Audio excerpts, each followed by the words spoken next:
Dear respectful participants and guests of the meeting, I'd like to express my gratitude to the organizers of Raisina Dialogue for the invitation. It's a great honor for me to address such a representative and authoritative audience. Since its launch in 2016, the Raisina Dialogue has become one of the most prestigious and influential ways for multilateral exchanging views on topical issues of our time. The wide range and high level of participants in the dialogue is a clear confirmation of this. Today's dialogue is taking place against an extremely worrying geopolitical background. The entire system of international relations formed after the Second World War, which has protected the world from new global conflicts for almost 8 decades, is in danger of being destroyed.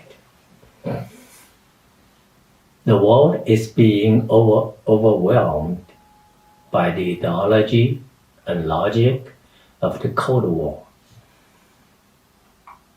and the rhetoric is becoming more and more hot and even antagonistic.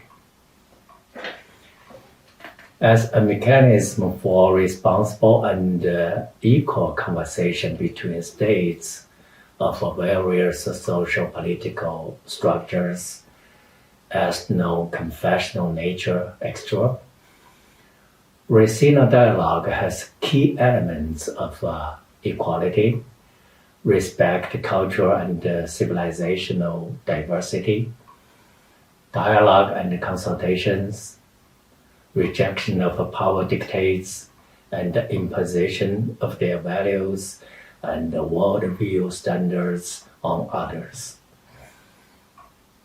Its very nature directly echoes the philosophy underlying the SCO and its Shanghai spirit. The SCO is neither a military alliance nor a defense bloc.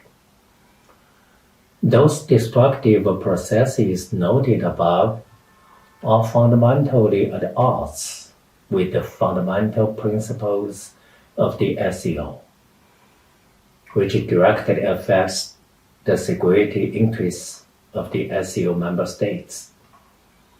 And therefore, it's necessary for us to think deeply about how to cope with the new threats and challenges in a changing international environment. The SCO Moscow Declaration in 2020 clearly states that the SCO is one of the pillars of emerging more representative world order based on the supremacy of international law, primarily the UN Charter, respect for the civilizational diversity and the people's independent choice of the path of their political and socio-economic development. The SCO member states occupy about 1/4 of the Earth's land, and their population is approaching half of the entire population of the world. I would like to emphasize that none of the countries which had previously expressed a desire to join the SCO or to increase the existing status of participation in this organization has withdrawn its application due to the aggravated situation in the world.